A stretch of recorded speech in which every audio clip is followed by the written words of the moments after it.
Buenas tardes, muchísimas gracias como siempre por su interés y bienvenidos a su clase de historia.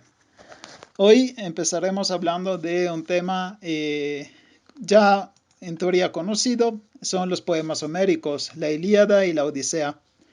Estos dos temas se estudian y se conocen en todo el mundo y siempre en la clase primaria y secundaria algo se lee y más o menos se conoce algo de los protagonistas. Podría ser algo de duda, porque en un curso de historia vamos a hablar de poemas homéricos. O sea, esto no es un curso de literatura, ¿no? Es un curso de historia. No tendría sentido hablar de literatura. Y sí, los poemas homéricos se reconocen como la más grande obra literaria de lengua griega. Entonces, es el equivalente de la Divina Comedia para el italiano, de Molière para los franceses. Y sí, tenemos que admitirlo. Homero es el autor griego que dio más gloria a la lengua griega. Al mismo tiempo, es mucho más que un libro, es mucho más que una simple obra de poesía.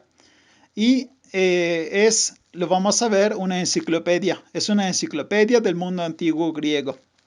Entonces, estudiar poemas homéricos se puede también en un curso de historia. No estoy engañando, no es un fraude, simplemente lo que voy explicando hoy será el punto de vista histórico de estos poemas homéricos, ¿de acuerdo? Bueno, los poemas homéricos, la Ilíada y la Odisea, se escribieron sobre un evento central y una ciudad. El evento central es una guerra, es la guerra de Troya, y claramente la ciudad de Troya. Y la Ilíada explica la parte final del 10º año de guerra, o sea, los últimos días. No la batalla final, pero los últimos días de guerra. Y en la Odisea vamos a ver cómo después de la conquista, todos los protagonistas se regresan a sus casas o intentan regresarse a sus casas y se encuentran en un problema porque tienen dioses que no están de acuerdo. En el caso de la Odisea claramente se habla de Ulises, que hizo enojar a Poseidón, y por eso su viaje se vuelve muy largo con su esposa que lo espera en su casa, ¿no? Bueno, empezamos con lo que la arqueología nos confirma. La ciudad de Troya. Normalmente se lee la Ilíada y la Odisea como una obra literaria, entonces una poesía que puede ser más o menos linda, más o menos comprensible. En toda la Edad Media, el Renacimiento y la Edad Moderna, la gente siempre leyó estas dos obras de manera bastante, con bastante realismo. O sea, sabían muy bien que era una obra literaria y sabían que probablemente Troya sí existió, pero no sabían dónde encontrarla. Entonces, lo que cambió fue cuando Schliemann, que hoy lo llamaríamos arqueólogo, un arqueólogo alemán, leyó la Ilíada intentando buscar huellas de dónde realmente tenía que estar la ciudad. Porque, según Schliemann, la Ilíada no era un texto de fantasía, era un texto en donde había también referencias geográficas de dónde encontrar este lugar. Buscó tanto que logró finalmente encontrarla. El lugar donde él halló Troya está en el norte de la Anatolia. La Anatolia es una región que hoy se llama Turquía, ¿de acuerdo? Entonces buscó en el norte de Anatolia y empezó a excavar con su dinero. O sea, él estaba invirtiendo su dinero para intentar buscar esta ciudad. O sea, era una actividad del tiempo libre bastante cara, ¿no? En el tiempo libre la gente va de paseo, va de vacaciones. Él excavaba buscando una ciudad. Esta pasión de Schliemann para la antigüedad nos dio muchísima información sobre la civilización antigua de los micénicos. Si se acuerdan, ya la semana pasada yo les hablé de los micénicos, de los esclavos de Micenas, y que fue Schliemann el que descubrió Micenas. Siempre Schliemann es el que descubrió Troya. Troya se encuentra en una región de Anatolia que en la antigüedad se llamaba Troade. No es una casualidad, o sea, la región de Troade es la que dio el nombre a la ciudad de Troya. Pero Esta ciudad se llama también con otro nombre, la ciudad de Ilio. Entonces, lo que prefieren, los dos están correctos. Pueden llamarla Ilio. De hecho, llega la palabra Ilíada de esta ciudad, Ilio, Ilíada. Y la ciudad de Troya es lo mismo. Ilio sale del nombre del fundador mítico de la ciudad. Troya llega de la región donde se construyó la ciudad, ¿de acuerdo? Entonces, esta ciudad es una ciudad real, sí se encontraba en Anatolia, la que hoy llamamos Turquía, y era una ciudad de la época del bronce. O sea que esta ciudad se desarrolló entre el 2000 y el 1200 a.C. Y claramente el desarrollo más grande fue en la época micénica. ¡Qué sorpresa tuvo Schliemann cuando excavando descubrió que no había solo una Troya, había al menos 9 niveles de Troya! Entonces, existieron 9 ciudades llamadas Troya. De estas 9 ciudades, posiblemente la Troya de la que habla el libro de la Ilíada es la Troya 5 o Troya 6. ¿Por qué? Porque la Troya 5 y la Troya 6 tienen las características buenas para ser reconocidas como la ciudad de la guerra. ¿Por qué? Son ciudades muy desarrolladas, muy ricas. El nivel de amplitud de las muras, de tamaño de la ciudad nos demuestra que era una ciudad que tenía poder. Y las dos ciudades, 5 y 6, fueron destruidas con violencia. Entonces, la ciudad de Troya 5 y Troya 6 están en la época correcta, con el tamaño correcto y con el final correcto para ser la Troya de la ciudad de la Ilíada, ¿no? Entonces, todavía no sabemos si fue la 5 o la 6. Muchos libros dicen 6, otros dicen 5. Yo no soy nadie y no puedo decir si es una o la otra, ¿de acuerdo? Ahora, podrían pensar, pero qué idiota eran las personas antiguas, ¿no? Si sigo construyendo una ciudad en un lugar y siguen destruyéndola, tal vez es mejor que me mueva, ¿no? Si no me permiten vivir aquí, ¿por qué no me voy a vivir más allá en un lugar más seguro? O sea, ¿por qué existen 9 ciudades de Troya? ¿Qué sentido tiene reconstruir la misma ciudad en el mismo lugar? ¿No? No es que eran tercos, sí, o sea, sí eran muy tercos, pero no es por eso que se construyeron 9 ciudades de Troya. La ciudad de Troya se construyó ya en época prehistórica, de hecho Troya 1 es en época prehistórica, y siguió construyendo otros niveles de Troya hasta llegar al nivel final, que es la Troya de época romana. O sea, hasta los romanos encontraron útil reconstruir la ciudad de Troya en el mismo lugar. ¿Por qué? Esto se debe a su posición. La ciudad de Troya se encontraba en el punto perfecto que permitía el control de un canal. El canal es el canal llamado el Esponto. Actualmente se llaman los Dardanelos. El canal de los Dardanelos es un canal muy estrecho que permite la entrada en el segundo canal, que es el canal que hoy ve la ciudad de Istambul. Y después de Istambul se llega finalmente al Mar Negro. Troya estaba en la posición perfecta de control de este canal. Entonces, todas las personas que querían entrar y salir del Mar Negro tenían que aceptar o ser aceptada por Troya, ¿de acuerdo? La ciudad entonces podía bloquear los barcos que querían entrar. Otra cosa que permitía a Troya tener un gran poder eran las corrientes de este canal. ¿Por qué? No es que tú puedas pasarte porque sí y cuando tú quieras. Tú puedes pasar en el canal cuando la corriente es favorable. O sea, te permite pasar y está el viento en la dirección correcta. Si el viento no te lo permite, tienes que esperar. ¿Y a dónde esperas? Pues en Troya. La ciudad de Troya claramente tenía un puerto. Y en la costa de la ciudad de Troya, los barcos tenían que esperar hasta que el viento les permitía pasar por el canal. Entonces, pasas porque Troya permite o no pasas porque Troya no quieres. Entonces, todo esto le dio un poder enorme a Troya. ¿Por qué esta gente tenía tantas ganas de ir al Mar Negro? No es por las playas y no es por algún tipo de turismo. Simplemente el Mar Negro, que en la época se llamaba Ponto, el Ponto era un mar que permitía la conexión con la región norte, que hoy llamaríamos prácticamente Rusia, y la región oriental, que es el inicio de una ruta que alcanzaba hasta China. Todas las riquezas del Ponto son de tipo comercial, excepto las de agricultura. Por ejemplo, gracias al comercio con el Ponto, se podía importar oro, plata, madera, lino, cáñamo, aceite de olivo, cinabrio, que es un mineral que se utilizaba para pintar, y jade de China. Imagínense lo que significa. O sea, ya en esta época había una ruta que conectaba China hasta Europa. Y esta ruta pasaba por el Mar Negro, o como lo llamaban ellos, por el Ponto.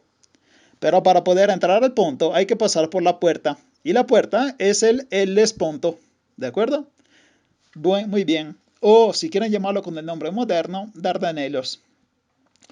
Esta riqueza y este poderío de la ciudad de Troya claramente no se quedó en la región. O sea, no es que solo los que vivían ahí sabían que Troya era fuerte. De hecho, tenemos varias pruebas que también todos los pueblos del Mediterráneo Oriental conocían Troya y sabían muy bien el tamaño y la fuerza de esta ciudad. Aquí les quise poner un pequeño resumen para demostrar cómo si hay huellas de Troya en casi todos los lugares que Troya tocó.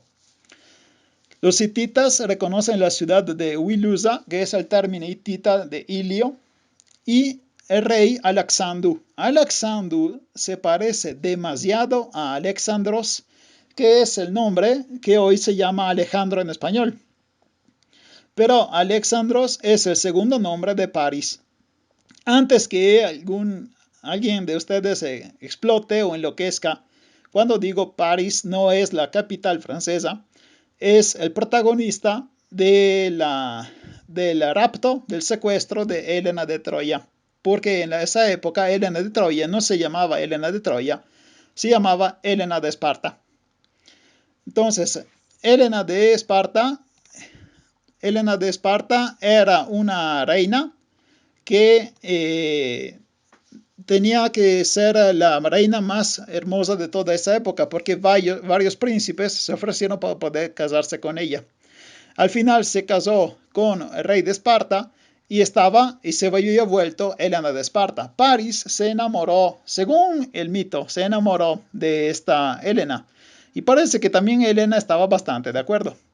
Cuando finalmente decidieron escaparse, tenemos varias versiones. En la versión más noble, más de príncipe, Helena no estaba de acuerdo, fue un secuestro terrible, pero Helena era una mujer de respeto, o sea, digna de respeto. Entonces fue prácticamente una violación, porque la secuestró y se la llevó hasta Troya. En la segunda versión, en donde Helena es una mujer, ¿cómo le llaman ustedes? Perra inalcanzable. Es una mujer fuerte y empoderada. En la segunda versión, Helena no solo quiere, sino sugiere a París de escaparse. Y quieren consumar su amor en el primer puerto que logran alcanzar después de Esparta. Entonces, en esta segunda versión, Helena está muy contenta de escaparse de Esparta porque estaba enamorada de París. En una tercera versión que jamás van a leer, porque es una versión que fue ocultada, Helena jamás se escapó de Esparta y lo que llegó hasta Troya es un fantasma. Entonces, Helena se quedó en su casa, el fantasma llegó hasta Troya y luego Helena prácticamente se quedó en Egipto. Entonces, el secuestro fue todo falso. El fantasma que estaba en Troya era una excusa para poder atacar a la ciudad de Troya. Esta versión claramente les podría hacer enloquecer porque vamos a ver cómo los mitos nunca tienen una versión sola, tienen varias versiones, pero exactamente como la religión. Alguien en algún momento tuvo que decidir cuál es la versión correcta. Luego vamos a decirlo, también la Ilíada y la Odisea tuvieron un momento en que se fijaron y se quedaron así para siempre, ¿de acuerdo? Pero, como les decía, el hecho que los hititas usaran la palabra de Wilusa para indicar una ciudad ahí, y se parece mucho a la palabra Ilio, y el nombre de rey Alexandru, que se parece muchísimo a Alexandros, nos dice que casi seguramente los hititas estaban hablando de la ciudad de Ilio y de París, el príncipe de Ilio. antes de avanzar, los hititas son un pueblo de la Anatolia Oriental, la que hoy se llamaría Turquía del Este, que crearon un reino grande al punto de tener que chocar contra los egipcios. Si ustedes siguieron la primera clase de Egipto, seguramente se acuerdan que hubo una batalla, es la batalla de Kadesh, es la primera batalla que se registró y que ve el choque entre Ramses II y el rey de los hititas y que termina con 0-0, o sea que empataron. Bueno, estos hititas son la primera fuente que nosotros tenemos para reconocer que Ilio existió. Al punto que un imperio tiene el nombre de esta ciudad, significa que reconoce su nivel de poder, ¿no? La segunda fuente, nunca lo imaginarían, pero es la Biblia.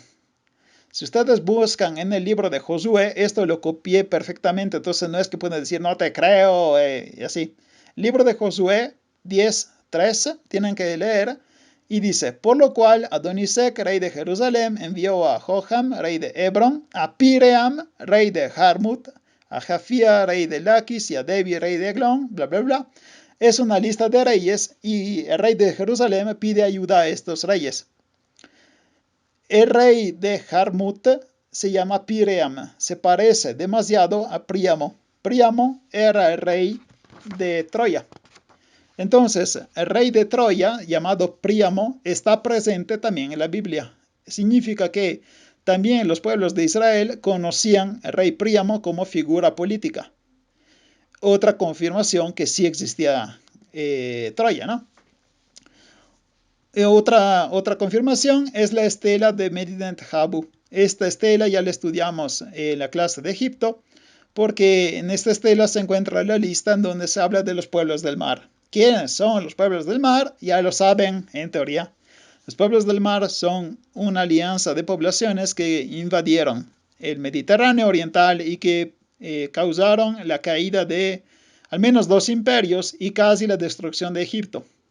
En esta lista encontramos algunos pueblos como los Acahuasa, que probablemente son los aqueos, o sea, los micénicos, y los Wilusa. Wilusa es la misma palabra que usaban los hititas para indicar la ciudad de Troya, o sea que entre los pueblos del mar posiblemente había algunos troyanos. La gente de Troya estaba invadiendo o ayudando a la invasión. Un último punto de confirmación que esta guerra sí se efectuó y sí fue algo internacional es una palabra que se utiliza en la Ilíada. Es Menésteres Teselenes, que significa pretendientes de Helena. Ya les dije que Helena se casó con el rey de Esparta, ¿no? Esta Helena de Esparta en realidad tuvo que vivir y ver una lucha de poder para ver quién se casaba con ella. Fue un conflicto entre varios príncipes de Grecia y al final el único que pudo resolver todo fue Ulises, el mismo Ulises que fue protagonista de la Odisea. Y este Ulises decidió que la manera mejor era hacer prometer a todos los príncipes que quien iba a ser el marido de Helena no iba a crear conflictos con los demás príncipes. O sea, ellos tenían que aceptar ya desde un inicio que quien iba a ser el marido no iba a causar envidia o celosía. Entonces, cuando ellos finalmente juraron, ya se podía elegir un príncipe con quien ella podía casarse sin preocuparse de una guerra civil.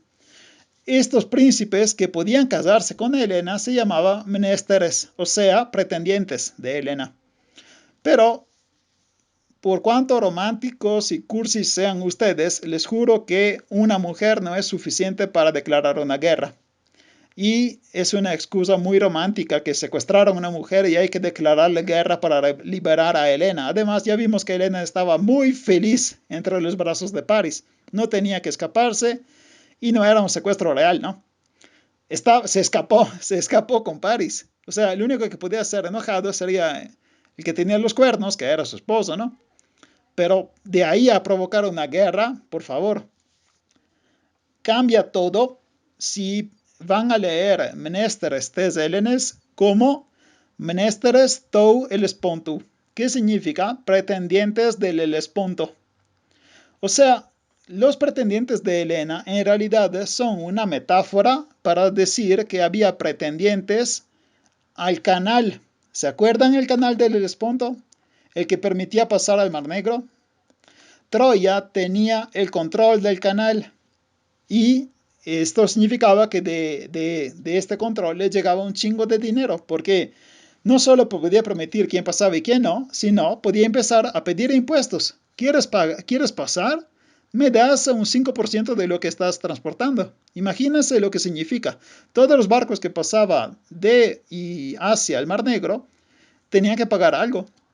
Entonces, los países de Grecia, que en esa época eran los micénicos, se cansaron de esta situación y decidieron declararle guerra. Esto es mucho más probable de una guerra causada por un secuestro de una mujer, ¿no? Entonces, cuando les dicen que la guerra de Troya se causó por el secuestro de Helena y para liberarla, pueden decirles, chorro, ¿no es cierto? La guerra de Troya empezó cuando querían tener el control del canal o simplemente quitarle el control del canal a la ciudad de Troya. De esta manera hay que leer la palabra pretendientes. No eran los pretendientes de Helena, eran los pretendientes al canal. Querían pasar por ahí, ¿de acuerdo? Ya vimos entonces cuántas motivaciones había para poder controlar este canal, que son todas las motivaciones comerciales que ya les indiqué, ¿no? Ok, esto es la base política y económica que está atrás de la guerra. Ahora vamos a hablar de la obra. Los poemas homéricos, llamado Ilíada y Odisea, se reconocen unidos como poemas homéricos. El autor de esta obra, en teoría, es Homero, ¿no? Homero siempre se supo que es el autor de Ilíada y Odisea. En teoría, Homero es un aedo. Ahorita voy diciéndoles qué es un aedo. El aedo, este aedo ciego, que vivió en la región de Jonia. La Jonia es una región central de la costa de Anatolia. Y la región de Jonia más la isla de Quío es la región probable de donde salió el poeta Homero, el aedo Homero. Y se posiciona, ya tenemos geografía, ¿no? Ya sabemos que el poeta Homero, en teoría, es de la Jonia, o sea, de Turquía Central, de la costa de Turquía Central, y se posiciona también en una época que es el 9º siglo antes de Cristo. ¿Cómo sabemos esto? Gracias, por suerte, al libro de Heródotos. Heródotos, en sus libros Historias, en el segundo libro, el punto 53, habla de Homero. Y Heródotos dice que Homero vivió 4 siglos antes de él. 4 siglos antes de él. Entonces, si Homero es del 5º siglo, claramente es del 9º Homero, ¿no? Ahora, esto es lo que sabían casi todos hasta el 1800. O sea, este Homero es un poeta, estaba ciego y es de esta parte de la Jonia. ¿Cómo saben que es de Jonia? No es una cuestión de suerte o una cuestión de atinarle. Es porque el Ilíada y la Odisea están escritos en su mayoría con el dialecto de Jonia. Griego, es fácil decir griego, porque en realidad todos los pueblos en teoría escribían y hablaban griego, pero en realidad se dividían en diferentes dialectos. Dialecto de Jonia es uno de ellos. Vamos a ver cómo en la siguiente clase, que hablaremos de Esparta, de la chingonísima Esparta, se hablará de su idioma. Su idioma de Esparta es un dialecto de tipo dórico, es otro tipo de idioma. Entonces, la gran parte de la Ilíada y la Odisea está escrito en dialecto jónico. Esto significa que a fuerza el autor es de ahí, ¿no? No es que uno se aprenda el dialecto así como si no fuera nada. Ok, entonces vamos a ver qué hay de sorpresa. Este aedo, que en teoría se llama Homero, llega de la palabra griega que es el verbo cantar. Entonces, aedo significa el cantante, porque la Ilíada y la Odisea no se actuaban, no se hablaba y no se leía, se cantaban. Entonces, la manera perfecta para poder escuchar la Ilíada es con un güey que cante bien, porque tienen que cantarla a ritmo. Toda la Ilíada y la Ilíada y la Odisea está hecha con un ritmo, y por eso esto nos confirma que en teoría fue hecha para cantar. El aedo era un profesional que pasaba de un pueblo al otro y que llegaba hasta la plaza central y se ponía a cantar. En esa época no había Netflix. Les sorprenderá saber esto, ¿no? No había Netflix, no había televisión, no había nada. Entonces, cuando llega un güey que empieza a cantar en la plaza, todos van a la plaza a escuchar a este señor. Y este señor cantaba muy bien y de esto vivía. Él vivía de todo lo que ganaba cantando de pueblo a pueblo. Y era parte de una cultura común a toda Grecia. O sea, toda Grecia conocía la Ilíada y la Odisea casi a memoria. Si no, sin el casi, a memoria. Esto porque era un patrimonio cultural general y la gente en la antigüedad tenía muchísima más memoria que nosotros. No es ningún tipo de superioridad genética ni nada de eso. La memoria es un músculo. Si ustedes se entrenan bien, tienen la posibilidad de aprenderse de memoria cualquier texto. Si tienen tiempo y ganas. En esa época, la gente sabía usar la memoria porque no podía escribir. Entonces, su única herramienta de guardar los datos era memorizarlos. Por eso, el ritmo y el hecho que estaban cantando no les resultaba tan difícil aprenderse de memoria una frase, ¿no? Y la Ilíada y la Odisea no son solo una frase, son muchos más, pero era una cuestión realmente de ejercicio. Entonces no eran superhombres, no eran nada de ciencia ficción. Eran personas normales. Simplemente su tiempo libre se concentraba en eso. Era el conocimiento de los mitos y de lo que para ellos era la realidad de su pasado. El aedo, además, era un invasato. Invasato es una palabra hermosa del italiano. Invasato se puede traducir más o menos con la palabra poseído. Esto es porque el aedo cuando cantaba en realidad era poseído por las musas y los dioses hablaban a través de este cuerpo. Entonces, el aedo cuando cantaba ya no era un aedo, era alguien de superior, de alguien de divino que estaba hablando a través de él. ¿De acuerdo? Pero la palabra Homero, según una teoría recién, es que Homero nunca existió. Homero es un trabajo.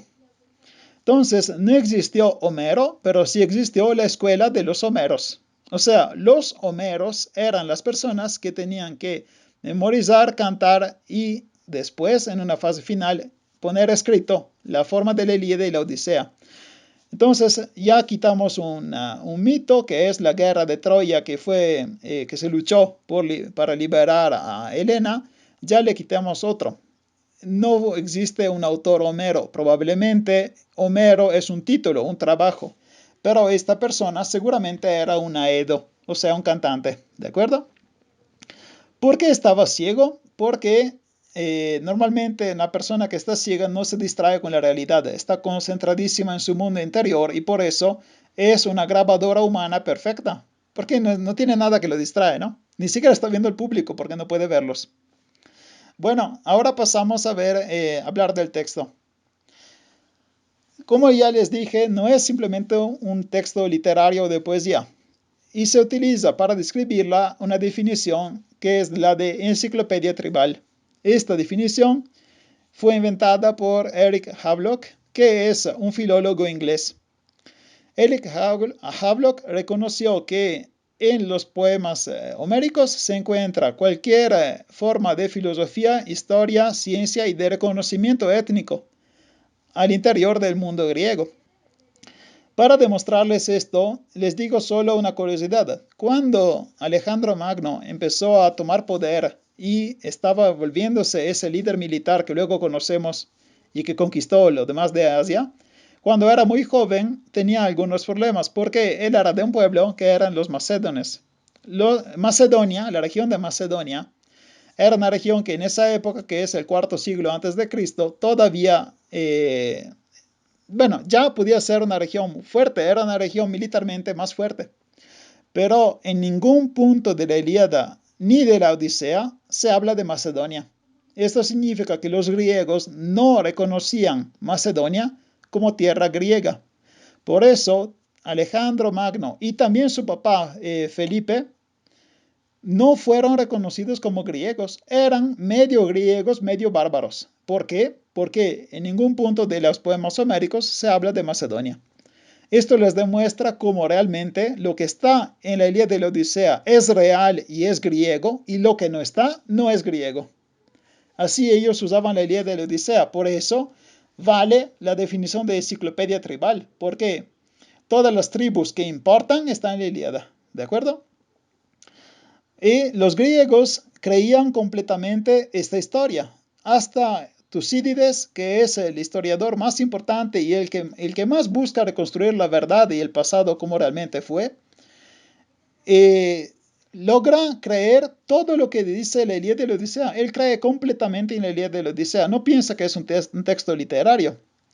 Y toda la influencia de estos dos textos cubre no solo la edad clásica, que es la edad que empieza con las guerras persas, guerras médicas y que termina con la guerra del Peloponeso, sino también el periodo anterior, ese periodo que ya se los expliqué, que se llama Dark Ages, ese periodo de la Edad Media griega que cubre desde el 1200 hasta el 800 a.C.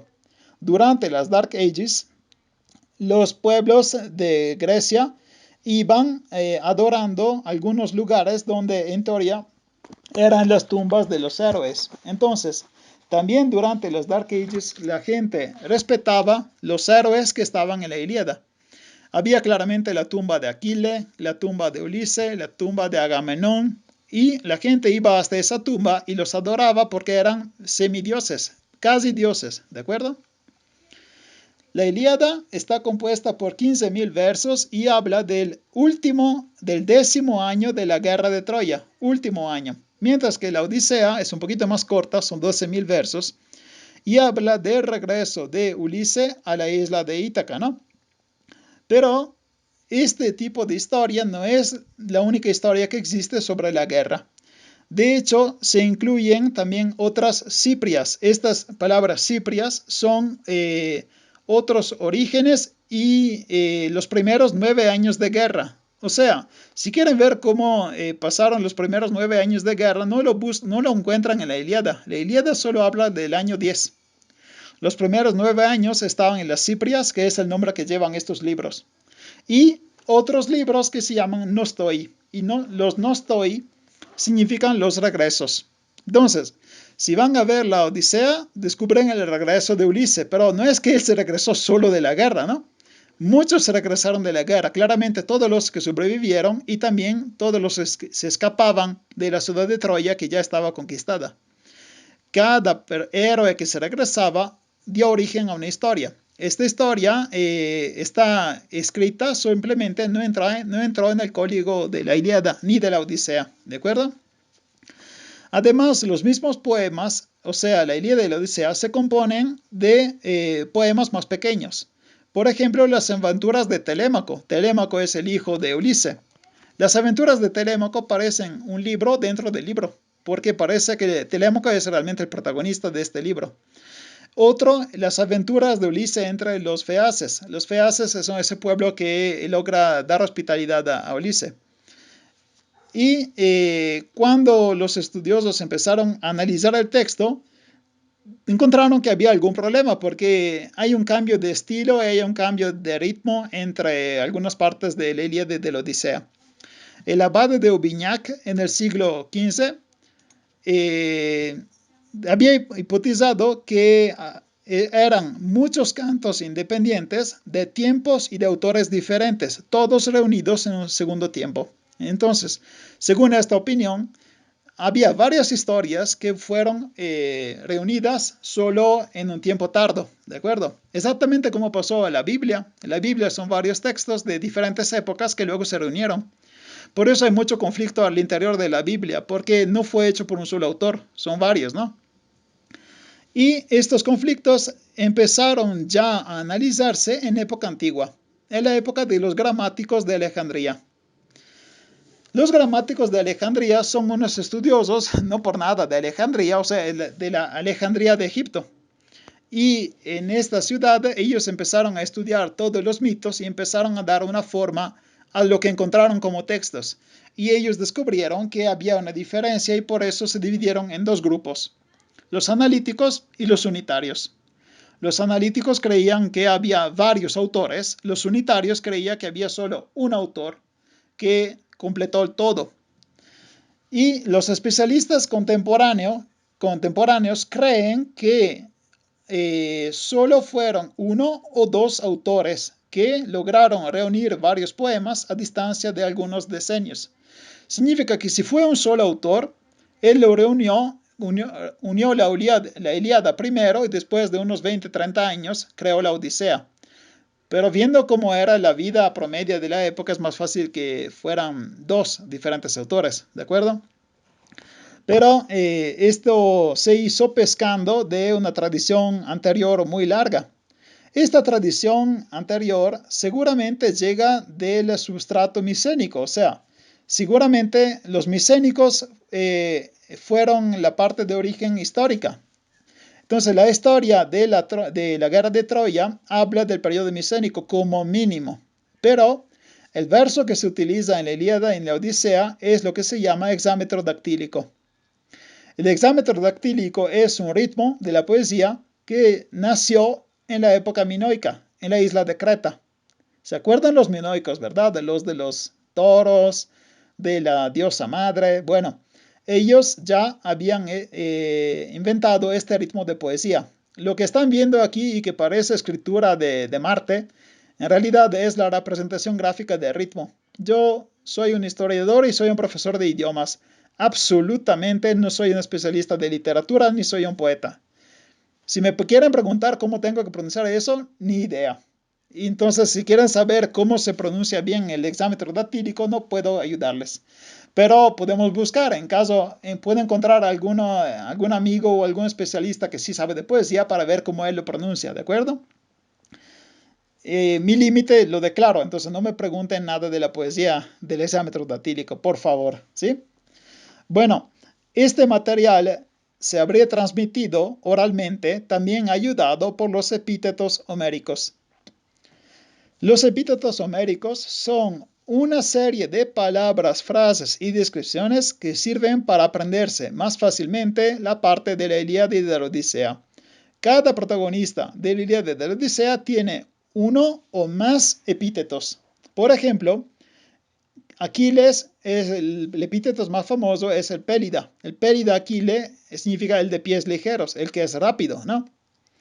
Y Zeus es el que lleva la égida. La égida es el escudo que luego pasará a su hija Atenas. Héctor, domador de caballos. Héctor, el de vibrante casco. O sea, cuando la gente llegaba a la palabra Héctor, ya sabía que le seguían unas 3 palabras y así se recordaba mejor esa parte del texto. Los epítetos sirven no solo para describir, sino para ayudar a la memorización, ¿de acuerdo? La versión moderna de la Ilíada y de la Odisea se fijó bajo el periodo de Pisístrato de Atenas. Y ustedes dicen, Pisístrato no me dice nada. Tienen razón, todavía no hablamos de Pisístrato porque será tema de la clase de Atenas, si no me equivoco, en 2 semanas. Pero Pisístrato de Atenas fue un líder político que logró en su época volverse el líder único de Atenas y que precede la creación de la democracia. Pero bajo Pisístrato se habían dado cuenta que ya existían varias versiones de la Ilíada y de la Odisea. Exactamente como pasa con una canción de gran éxito, siempre hay gente que lo modifica, ¿no? ¿Se acuerdan esa pinche canción que se llama Despacito? Bueno, hubo traducciones en todos los países, todos los cantantes quisieron dar su versión y nacieron varios remix, como se llama, ¿no? Y nada más fue una pinche canción. Ustedes imagínense qué es para 2 libros que todos conocían, que todos amaban. Se habían multiplicado las versiones. Entonces, en diferentes versiones, los protagonistas iban muriendo de diferente manera y otros ni siquiera morían. Esto ya estaba complicando todo, porque ya no se sabía cuál era la versión correcta. Entonces dijeron, bueno, no sabemos cuál es, la creamos nosotros. Como siempre pasa, cuando hay varias versiones, la gente se sienta en una mesa, se pone de acuerdo y dice, esto sí, esto no, esto sí, esto no. Cuando se fijó finalmente Ilíada y Odisea es el siglo VI en la Atenas de Pisístrato, ¿de acuerdo? Y entonces, desde esa fecha, el sexto siglo antes de Cristo, tenemos finalmente nuestra Ilíada y nuestra Odisea. El libro que pueden leer en versión española, inglés, italiana, francés, es la traducción perfecta de la Ilíada y la Odisea de Pisístrato, ¿de acuerdo? Todo lo que era anterior, muchas cosas se perdieron, otras cosas se guardaron, pero fueron estudiadas por los eruditas alejandrinos. De todas formas, les quería mostrar otra cosa, para demostrarles cómo estos poemas eran conocidos y se habían difundido en todo el mundo griego. Tenemos que movernos un poquito de esta parte del mundo que es la Grecia y Anatolia. Y tenemos que ir aquí. Esta isla se llama Pitecusa. Y ustedes dirán, no manches, qué linda que es Grecia, ¿no? Pues ni madres, porque esta no es Grecia, esta es Italia. Entonces, la isla de Pitecusa se conoce también como Ischia. Ustedes pueden tranquilamente visitarla. Bueno, después del COVID, por favor. Después del virus, vayan a visitar Ischia. Es una isla que se encuentra enfrente de Nápoles. Es una isla importante por dos diferentes razones. La primera es una razón histórica y colonial porque fue la primera ciudad que los griegos fundaron en Italia del Sur. Esta es la primera colonia griega en Italia del Sur. ¿Y por qué colonizaron esta parte? Es muy evidente. Si ustedes ven esta foto, esta parece Grecia, grita Grecia.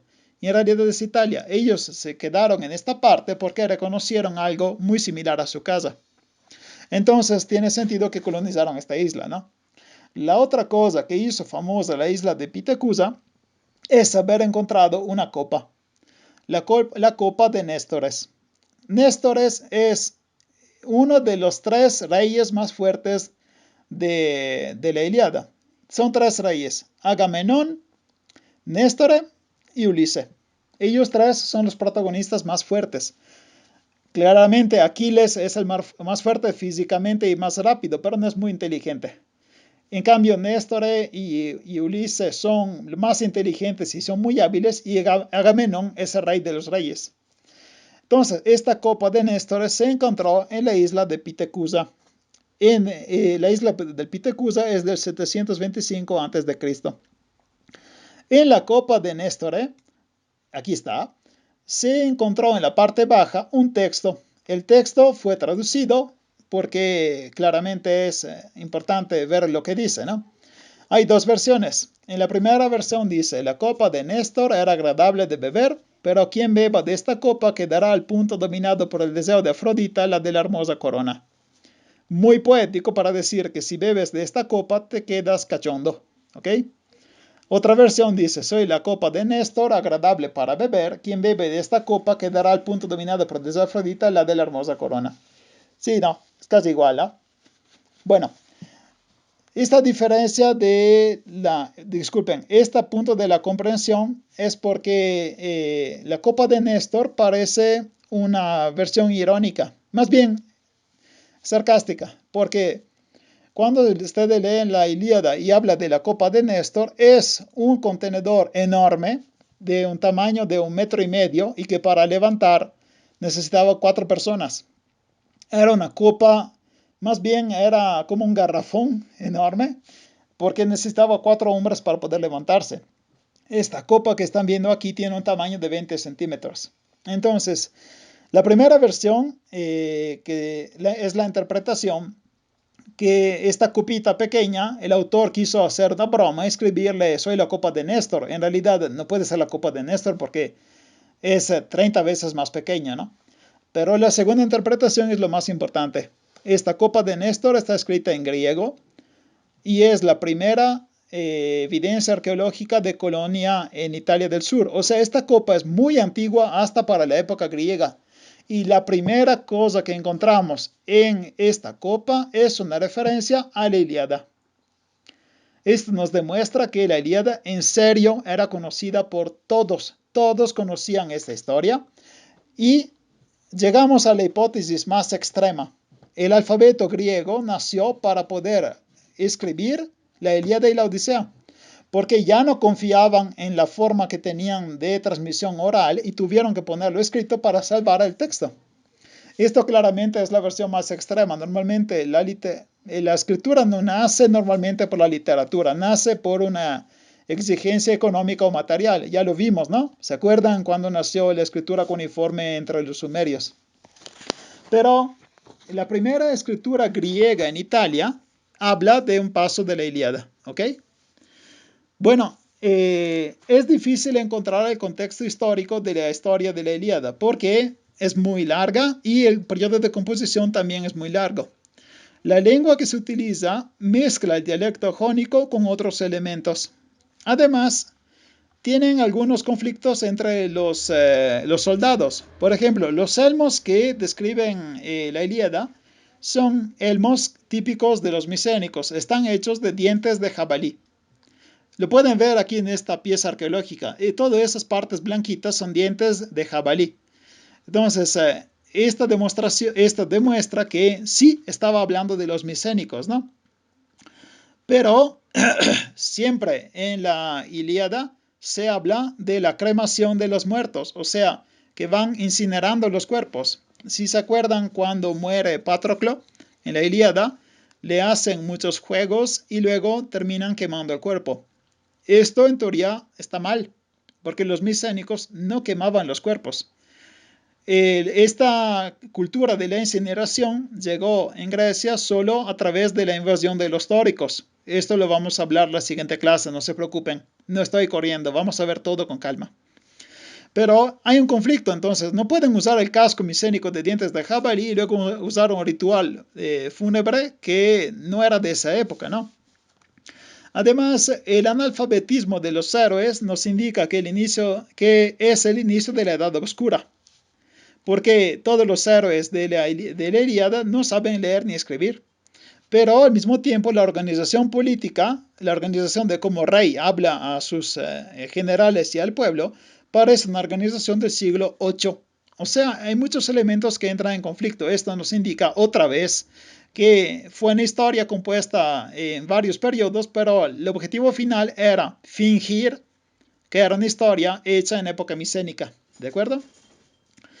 El rol privilegiado, el rol protagonista de la Ilíada y la Odisea es el de los aristócratas, porque los aristócratas siempre llevan armaduras perfectas y carros de batalla. Ellos son realmente los protagonistas.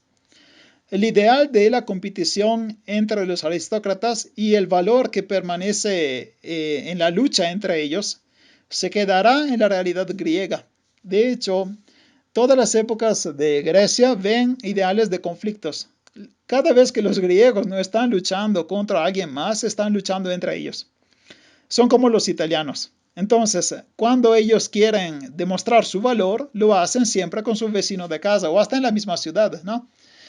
Y esta lucha constante se puede claramente ver en la ciudad de Esparta. Esparta era un pueblo de guerreros donde solo los más fuertes podían sobrevivir. Pero se puede ver también en una ciudad como Atenas. Atenas nosotros la vemos como la ciudad política y democrática, pero también adentro de esta ciudad, cada ciudadano competía para demostrar quién podía hacerle más bien a la ciudad. Y competía con el medio político, no solo con las armas, ¿de acuerdo? Su potencia de los aristócratas se mide con la propiedad que es el oikos. El oikos es todo el patrimonio que tiene la familia más toda la gente que está adentro. Esto incluye también los esclavos. Entonces, el oikos es la palabra que da origen a oikosnomia, que dio origen a la palabra moderna economía. Economía significa administración del oikos, o sea, administración de la casa. Este oikos, como ya les dije, era el tamaño de poder de este personaje noble de los micénicos. Y dependía no solo de cuánto dinero tenía en su casa, sino también de cuántos esclavos tenía y de cuántas mujeres tenía. Esto porque la esposa no era la única mujer, él también tenía otras amantes y todos los hijos que tenía crecían juntos. La parte fundamental de la casa del noble micénico era el tálamos. El tálamos es la parte central y es la parte del tesoro. Prácticamente en el tálamos se encuentra todo lo que está de más rico de la casa que él posee y todos los premios. Entre los premios se encuentran casi siempre los trípodes. Los griegos tenían una perversión para los trípodes. Trípode es simplemente una mesita con 3 patas en donde se ponían los carbones o algo para poder calentar. O sea, es un sistema de calefacción muy pobre, pero era lo que ellos tenían para calentar salas, ¿no? El trípode de algo muy simple se volvió algo muy complejo, también se empezó a realizar con metales preciosos y terminó volviéndose sinónimo de premio. Cuando tú terminabas algo, ganabas un trípode. Y estos trípodes la gente los tenía en el tálamo. El tálamo era, como ya les dije, la sala del tesoro, pero al mismo tiempo dio origen a la palabra tálamo nupcial, que es la sala, la recámara de los esposos, ¿no? El tálamo nupcial llega del nombre micénico para indicar la sala del tesoro. Perfecto. El dueño de todo el palacio micénico se definía como experto del trabajo en los campos y la mujer se ocupaba de las actividades domésticas y también de la producción de textiles. Los poemas no se interesaban absolutamente de los pequeños productores, o sea, los que hoy llamaríamos clase media. La gente que tenía un campo y tenía suficiente comida para poder mantener su familia, pero no suficiente riqueza para poder definirse noble. En la Ilíada les vale madres de esta gente y mucho menos les interesa de los teti. Los teti eran hombres libres que no tenían ninguna propiedad. Era el escalón anterior a ser esclavo. Entonces, en toda la Ilíada y la Odisea nunca escucharán hablar de esta gente, pero significa que todo está concentrado en los aristócratas, ¿no? Aparte de esta gente existían los demiurgos. Los demiurgos eran artesanos itinerantes, o sea, viajaban de una ciudad a la otra ofreciendo sus artes. Sus artes eran adivinos, eran la versión antigua de los médicos y eran órafos, trabajaban el oro. Estos demiurgos sí se reconocían como persona independiente y como persona que es digna, pero estaban afuera del mundo porque se pasaban de una ciudad a la otra, eran como visitantes, ¿no? Y el comercio por el mar claramente era reconocido y se basaba sobre el trueque.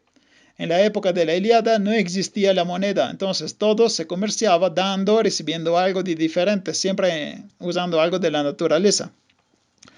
Los piratas eran vistos de manera positiva cuando eran los nobles a hacer el pirata, pero eran negativos si a hacerlo eran los fenicios. O sea, eran bien pinches hipócritas, porque si los piratas eran micénicos guerreros, sí, adelante. Pero si el pirata es de otro pueblo, a eso no se permite, ¿no? La unidad de medida privilegiada para describir la riqueza eran los bueyes. Entonces, para poder decir cuánto cuesta todo, le decía cuántas vacas era la equivalencia, ¿de acuerdo? Un grupo pequeño de nobles se llamaban basileus, o sea, reyes. Y uno de ellos se llamaba rey soberano, que era rey de los reyes, que en el caso de la Ilíada es Agamenón. El poder se podía heredar de padre a hijo, pero tenías que demostrar que podías heredarlo con tu riqueza y con tu fuerza. Entonces, no era suficiente ser hijo de un rey para volverte rey. Tenías que ser chingón como tu papá y tener mínimo la misma cantidad de dinero, ¿no? Un ejemplo de este pasaje difícil entre padre e hijo es el hecho de Ulises. ¿Se acuerdan que Ulises está de viaje todo el tiempo? Pierde un montón de años. Su esposa está en casa, pero tiene un hijo, ¿no? O sea, ¿cuál es el problema? Si el padre no regresa, pues sí es triste, pero no es una tragedia. El hijo ya es adulto. ¿Por qué no se volvió rey Telémaco? Porque Telémaco no le reconocieron a Telémaco la fuerza del padre. Por eso que Penélope se encontró llena de pretendientes que querían casarse con ella para volverse el nuevo rey. Esto es la demostración que este tipo de descendencia de reyes no era automática, no era suficiente ser hijo de rey, como en cambio sí pasaba en la nobleza europea, ¿no? Eres hijo de un conde, eres un conde, tú también. El rey tenía un consejo, que era una asamblea, y esto dependía del periodo. En la Ilíada, esta asamblea es de los soldados. En la Odisea, esta asamblea cubre los ciudadanos. Entonces, esta diferencia nos demuestra que Ilíada y Odisea son de dos periodos diferentes y demuestran también una evolución de la sociedad, porque en la Ilíada el centro del poder era el ejército y cuando el rey tenía que pedir consejo lo pedía al ejército. En la Odisea el ejército ya perdió poder y los ciudadanos de la ciudad ya pueden hablar. Y el rey tiene que hablar con los ciudadanos. Esto nos dice que el rey perdió poder o que los ciudadanos ganaron poder. De todas formas, ya las cosas habían cambiado. Y entonces, otra vez nos dice que la Ilíada y la Odisea son de dos épocas diferentes y que como mínimo pasaron 50 años entre una y la otra. ¿De acuerdo? Este ligero cambio nos demuestra cómo el poder iba modificando de punto de equilibrio. Y todos los actos constitutivos del culto de la religión griega están representados en los dos poemas. O sea, cualquier forma de religión griega que ustedes se puedan imaginar se encuentra en estos dos libros. El primer acto de religión es la oración, cuando le estás rezando a los dioses, ¿no? Después tiene la consultación de los oráculos. Por ejemplo, el oráculo de Delfi. Esta es la Picia. La Picia es una mujer que en el oráculo de Delfi, el oráculo de Apolo, ella recibía las peticiones de la gente y en teoría hablaba en nombre del dios. Esta versión, que es el oráculo, ya existía en la Ilíada y se quedará durante toda la época griega. Además, fue muy importante el agón fúnebre de Patroclo. ¿Qué es el agón fúnebre? Cuando Patroclo muere, era prácticamente el mejor amigo de Aquiles, guiño, guiño, mejor amigo, entre comillas, ¿ok? Bueno, cuando muere Patroclo, le hacen una enorme competencia para celebrarlo. Esta competencia es una competencia de guerreros que quieren mostrar quién es el más fuerte. Empiezan a correr a caballo y empiezan a luchar. Terminando estas competencias, queman el cuerpo de Patroclo. Pero lo que estamos viendo, hay gente que está compitiendo y están celebrando los dioses. O sea que el funeral de Patroclo es el prototipo de las Olimpiadas. El funeral de Patroclo, los juegos para el funeral de Patroclo es la forma que luego tendrán las Olimpiadas durante la época clásica. Entonces, en la Ilíada también tenemos el origen de esta competencia de deporte que sigue hasta el día de hoy, ¿no? Y quien gana esta competencia gana un trípode. Exactamente como en los Juegos Olímpicos, donde no solo en los Juegos Olímpicos, también en los Juegos Píticos y en los Juegos del Istmo, son varios juegos de deporte en donde el más fuerte normalmente gana una corona de planta diferente, puede ser de olivo, de laurel o de hiedra, dependiendo de cuál es el juego. Y los trípodes, ¿se acuerdan que ya les dije que ellos tenían esta manía para los trípodes, no? A mí se me regala un trípode, yo ni sé qué hacer, pero para ellos era algo muy importante, ¿de acuerdo? Bueno, todo esto son muchos símbolos que representan cuántas cosas del mundo griego se quedaron y son de origen de la Ilíada, de ese mundo, ¿de acuerdo? Y otro cambio lo encontramos a nivel de dioses. Por ejemplo, en la Ilíada, los dioses participan a la guerra. En serio, todos los dioses se quedan o a atacar o a defender Troya. Y la guerra claramente es también una guerra de dioses. En cambio, en la Odisea se concluye todo cuando Atenas llega y pone finalmente la paz en la isla de Ítaca. Entonces, en la Ilíada tenemos la representación de un conflicto. En la Odisea tenemos llegada a la paz por mano de la divinidad. Y esto da un cierre perfecto y muy bonito a este conflicto, porque termina con la intervención de una diosa, ¿no? Ok, ahorita vamos a intentar hablar también de cuál era el mundo de este tipo de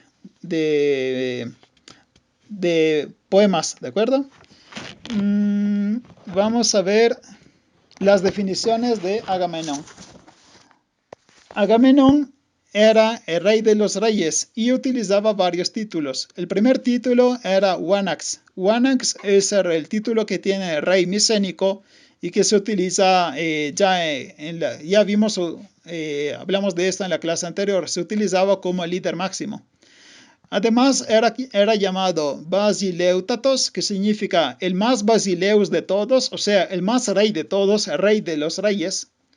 Y tiene otro título que es Diótrefes, que significa que es descendiente de Zeus. O sea, que en la Ilíada él es reconocido por los dioses y entonces no tendría que tener ningún tipo de conflicto, ¿no? Porque es un dios del rey de los reyes y reconocido por Zeus. En cambio, si vamos a leer en la Ilíada, encontramos que esto no es cierto, porque en el segundo canto de la Ilíada, el ejército intenta una rebelión, porque Agamenón ilusiona al pueblo que ya quiere regresarse a su casa, ya son 10 años que perdieron de tiempo en esta guerra, y todo el ejército se rebela y quiere regresarse a su casa. En ese momento, el único que puede regresar a la paz es Ulises. Ulises es otro rey. Esto significa que el rey Agamenón estaba perdiendo el control de la situación. El pueblo quería regresarse y el único que puede ayudarlo es otro rey. Esto significa que no hay ningún sistema o ningún procedimiento que pueda defender al rey y no hay nada que lo confirme como rey porque la misma gente se está rebelando a él, ¿no? Y también se confirma que Agamenón tiene un rol religioso, porque él es la persona que dirige los sacrificios. Y esto se puede encontrar en el primer libro, en el punto de la línea 315 al 316. Cuando, en cambio, encontramos la parte de las leyes, en este caso le llamamos temistes. Las leyes eran normas de origen divina. O sea, eran leyes que bajaron del cielo. Y las sentencias también las hace el rey. O sea, el rey es el único que puede confirmar esta ley porque es representante de los dioses, ¿no? En Ítaca podemos ver cómo funciona esta sociedad. Los pretendientes de Ulises no querían cambiar la forma de gobierno. Porque, ya les dije, cuando Ulises está afuera, claramente esto crea una crisis de gobierno, porque el rey no está. El hijo puede heredarlo, sí, pero todavía no es fuerte y la gente no confía en él. Entonces, bueno, podríamos pensar, ya no está rey, cambiamos forma de gobierno, ¿no? Nos ponemos de acuerdo y gobernamos nosotros. Es lo que siempre pasaba cuando un rey no tenía suficiente poder, los nobles del lugar creaban una oligarquía, o sea, un grupo de nobles se ponían a gobernar en una forma casi republicana. Los pretendientes de Ítaca y de Penélope no quieren cambiar forma de gobierno. Ellos quieren casarse con Penélope, ¿no? Y esta Penélope no quiere casarse porque quiere confirmar que su esposo sigue siendo Ulises. Entonces, esto nos demuestra que esta revuelta aristocrática en realidad no quería cambiar el sistema de gobierno, solo quería confirmarlo, ¿no? Y todo este palacio, que es el palacio de Ulises y Penélope, es una estructura autárquica. Prácticamente el palacio vive por sí mismo, logra sobrevivir con lo que cultiva y con lo que tienen.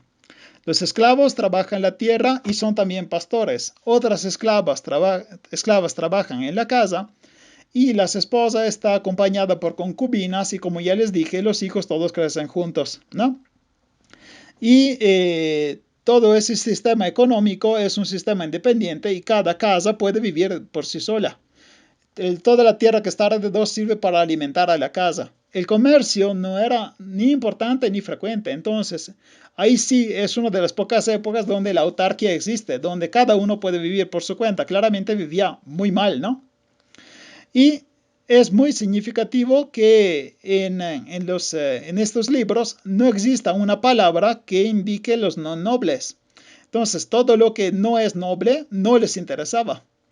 Y nos demuestra además que esta época es como mínimo del 1000 a.C.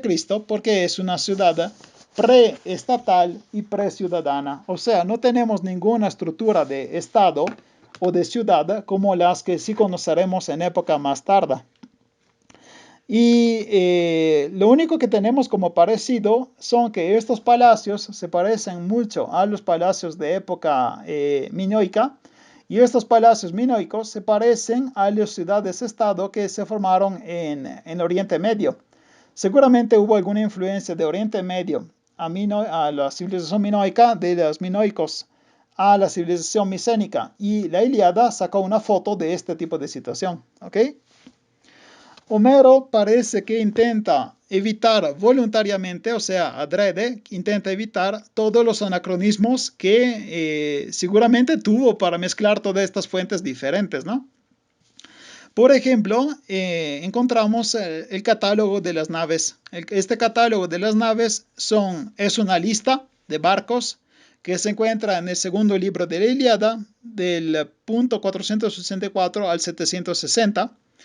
Y nos muestra cómo participan muchas ciudades. De hecho, son todas las ciudades que después se reconocerán como importantes. Entre ellas se encuentra la ciudad de Atenas. ¿Cuál es el problema? Que la ciudad de Atenas nunca participó realmente. O sea, está en la lista, pero realmente sus ciudadanos y sus soldados no participan en la guerra. Las ciudades más importantes que participan son Argo y Esparta, más todas las islas. ¿Por qué entonces está la ciudad de Atenas en esta lista? Porque Homero, o quién fue el Homero que escribió esto, quería confirmar que Atenas participó, porque en su época Atenas ya era fuerte. Y estamos hablando otra vez del siglo 8 a.C. En esa época ya Atenas era una ciudad decente, tenía ya suficiente poderío sobre el mar. Por eso lo pusieron en la lista, aunque es una pinche mentira, porque nunca participó a la guerra de Troya, ¿de acuerdo? Otro tipo de conflicto es de punto de vista religioso, porque se encuentra un tipo de trinidad religiosa que es típica de los dóricos, y los dóricos invadirán este tipo de territorios solo 400 siglos más tarde. Aquí tenemos otro conflicto entre partes diferentes del texto, ¿no? Ahora, antes de llegar a la parte final, que es la parte más artística, que es el escudo, aquí están los pretendientes de Penélope, el escudo de Aquiles, les quería hablar del caballo, el famoso caballo de Troya. Vamos a ver, si ustedes la leyeron como cuando eran niños, pues sí la creyeron bien. Pero si ustedes la leen como adultos, son una ciudad que acaba de aguantar 10 años de guerra. De repente el pueblo enemigo se retira y les deja afuera de la puerta un enorme caballo de leño. ¿En serio la primera cosa que hacen es llevarlo adentro? O sea, si no son pendejos o si no están pensando bien lo que están haciendo, lo que hacen es preocuparte, ¿no? Además, ¿qué pedo con el caballo? O sea, ¿de dónde salió un caballo de leño? Es como si yo decido de construir un regalo y construir la primera cosa que me sale en la cabeza. Una taza de leña enorme es mi regalo. ¿Ok? No tiene sentido, se dan cuenta. O sea, los mitos normalmente parecen fantásticos o absurdos, pero esto del caballo no tiene sentido. Y no tiene sentido, de hecho, porque fue fruto de un error. El caballo de Troya se encuentra en dos versiones. La primera versión está en la Odisea y sí se habla un poquito del caballo, pero la versión principal que nos dio la idea completa de cómo se organizó y cómo se invadió y cómo lograron ganar, claramente con la trampa, ¿no? Porque el caballo estaba lleno de aqueos. Esto llega de la Eneida. ¿Qué es la Eneida? La Eneida es un libro que se produce ya en época romana. El autor de la Eneida es Virgilio. Virgilio escribe como 6 siglos después de Heródotos. Entonces, en teoría, él está muy lejos de estos eventos y empieza a darle una forma mucho más bonita, y es la forma que nosotros conocemos. La Eneida nos da la idea del caballo completa. Pero ¿por qué caballo? La equivocación de fondo, el error de fondo, es que se equivocaron de animal, porque el caballo era símbolo de un dios, el dios Poseidón. Poseidón es el dios del mar, todos lo saben, o sea, siempre lo representa como dios del mar en las películas, también en las caricaturas. Poseidón era, además del dios del mar, era también dios de las tormentas eléctricas y de los caballos. Entonces, en la versión probablemente original, los aqueos crearon una representación de Poseidón, algún símbolo de Poseidón. Y la representación más probable es un barco. Si se acuerdan que Troya era una potencia del mar y tenía el control del canal. La guerra se hizo para arrancarle el control del canal a la ciudad de Troya, ¿no? Y entonces, si le hicieron 10 años de guerra a esta ciudad y al final dicen, güey, no podemos, ya ganaron, ya nos retiramos. La manera más probable para hacer esto es regalarle un barco a demostración que el control del mar sigue de ellos, ¿entienden? Tiene mucho más sentido, ¿no? Porque es una guerra que se hizo para el control del comercio. Regalar un enorme barco a la ciudad que vive gracias al comercio del mar, sí me parece no solo una hipótesis hermosa, sino también una hipótesis correcta. ¿Por qué se puso un caballo? Porque este símbolo de Poseidón, que en teoría era el barco, después se volvió a ser un caballo. El caballo sigue siendo símbolo de Poseidón, pero ya no tiene sentido. Seguramente este caballo se volvió versión correcta o versión definitiva cuando ya se había perdido la memoria del por qué se hizo esa guerra. Porque si ustedes saben que se lucha por el mar, le das un símbolo de mar, un barco. Si ustedes piensan que se luchó para liberar a una mujer que no quería, que es Helena, pues ya el caballo puede ser un símbolo como otro, ¿no? Entonces ya saben el tercer punto que ya modificaron. La guerra no se hizo por Helena, se hizo por el control del canal. Homero no existió, probablemente Homero es un título o un trabajo de una persona que era un cantante. Y tercero, probablemente el regalo que se hizo con el engaño que logró abrir la ciudad de Troya fue un enorme barco. Adentro del enorme barco estaban los aqueos.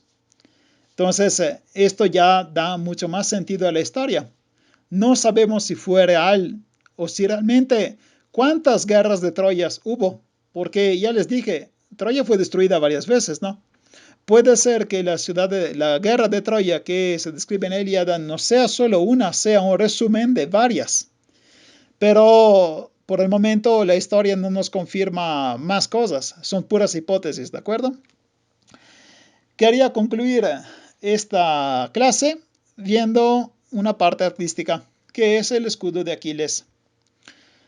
No sé si se acuerdan o si saben, pero cuando Patroclo lo matan, Patroclo tenía toda la armatura de Aquiles. En griego se llama panoplia. Panoplia es el conjunto de todas las armas, ¿ok? La panoplia de Aquiles se pierde porque claramente Patroclo lo matan afuera de la ciudad y ahí se pierde la armadura de Aquiles. Entonces Aquiles necesita otra armadura. Le pide a su mamá es una diosa de los ríos, ella pide ayuda a Hefesto. Hefesto es el herrero de los dioses y le prepara una panoplia hermosa, perfecta, y la parte más importante de toda la panoplia es el escudo. Este escudo de Aquiles la descripción es tan perfecta que se reconoce como el primer texto de descripción de obra de arte. Entonces, si quieren saber cuándo se empezó a escribir sobre obras de arte, la primera vez fue la Ilíada. En la Ilíada se describe el escudo de Aquiles y nos damos cuenta como este no es solo una obra de arte, es una representación del mundo. Porque en el escudo de Aquiles encuentran todo el universo griego. En el centro se encuentra la tierra. La tierra está dividida entre tierra y mar y está el cielo en la parte superior, ¿no? El segundo disco representa la ciudad en sus dos épocas, la ciudad en paz y la ciudad en guerra. En la ciudad de paz encontramos actividades típicas de la administración como son los tribunales o como son las bodas. En la ciudad en guerra encontramos el sitio y encontramos la sortita. La sortita es una salida del ejército para intentar atacar al ejército que está invadiendo. En la fase siguiente, en la fase exterior, encontramos todas las actividades económicas de la ciudad. Entonces, la vendimia, cuando recogían la uva, la cosecha, los rebaños y todos los animales que servían para poder alimentar a la ciudad, ¿no? En la parte exterior encontramos las artes, todo lo que es de producción cultural, podríamos decir. y los rituales y las ceremonias. Y en la parte final encontramos el mar océano. Parece absurdo decir mar océano. Nosotros estamos acostumbrados a decir mar o océano, ¿no? Mar océano. Océano era el mar, el nombre del mar que los griegos aceptaban y que en teoría rodeaba toda la tierra. Entonces, realmente, el escudo de Aquiles es un mapa del mundo conocido. En el centro se encuentra la tierra, luego las ciudades, sus actividades económicas, sus actividades culturales y al final, la frontera, el mar, nada más. Imagínense qué raza de trabajo artístico tuvo que hacer o el que hizo el escudo o el que lo inventó. No sabemos si existe el escudo de Aquiles, pero que alguien inventó este escudo, al menos como en la obra literaria, eso sí, ¿de acuerdo? Entonces, la Ilíada es importante también por eso. Es la primera descripción de una obra de arte. Es literalmente el inicio de la historia del arte. Nunca lo habrían pensado originarse en la Ilíada, ¿no? Nunca pensamos en la Ilíada como algo artístico, siempre como literatura. Quiero terminar la clase explicando lo que pasó con la Ilíada y la Odisea. La Ilíada y la Odisea creó este enorme universo de héroes que fueron admirados y reciclados por toda la época siguiente. Cuando digo siguiente, quiero decir mucho más tarde de la época griega. La ciudad de Roma se conecta directamente con la ciudad de Troya. Esto porque Roma, cuando se volvió muy fuerte, quiso inventarse su pasado y dijo que a fundar Roma claramente fue Rómulo y Remo, que fueron dos gemelos abandonados, que fueron alimentados por la loba, bla, bla, bla. Sí, pero ellos eran descendientes de un héroe troyano llamado Enea. Eneas se representa siempre con su papá encima de la espalda, encima del hombro porque lo está cargando, y con su hijo en mano. Cuando ustedes ven un héroe griego que tiene el casco, un viejito apoyado al hombro porque está en serio desmayado encima del hombro, y un niño en la mano, y lo que están viendo es Enea que se escapa de Troya. Enea funda la ciudad de Alba Longa, que jamás se encontró en Italia. Se sabe que sí existe en Italia, pero no se sabe dónde está. Todavía no la excavaron. Y la ciudad de Alba Longa dio origen a la madre de Rómulo y Remo. Y así hay una conexión directa entre la ciudad de Roma y la ciudad de Troya. O sea que la ciudad de Roma fue fundada por los descendientes de los refugiados de Troya. Roma no es para nada la única ciudad que hizo esto. Por ejemplo, yo estudié en la Universidad de Padova. Padova está en Véneto, en la región Véneto, que también se conoce como Padua. Es la ciudad de San Antonio de Padua, ¿no? Bueno, la ciudad de Padua dice que fue fundada por un troyano que se escapaba. Este troyano se llama Anténore. Entonces, según los habitantes de Padua, este Anténore se escapó de Troya y no tuvo nada más ningún lugar mejor que irse a fundar una ciudad en Véneto, que absolutamente no es el primer lugar que encuentras escapando de Troya. Tienes que viajar mucho y perderte un chingo para terminar hasta Véneto, ¿de acuerdo?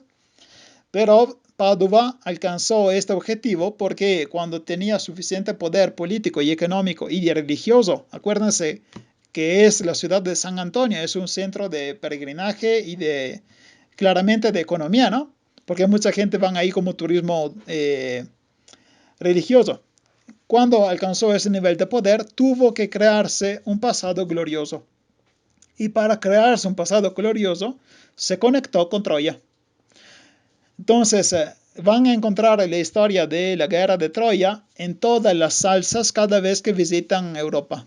Muchas veces están en un lugar que nunca se esperarían conectado con Grecia. Y de hecho, no está conectado, fue una invención. Pero nos demuestra cuánto es importante la ciudad y la guerra de Troya en la identidad no solo de Grecia, sino la identidad europea. Porque si tú eres de Troya o un aqueo, automáticamente eras de los buenos, eres de los fuertes. ¿De acuerdo? Espero les haya gustado la clase. Si es así, pónganle like, pueden compartirla y pueden inscribirse al canal. Muchas gracias. Hasta luego.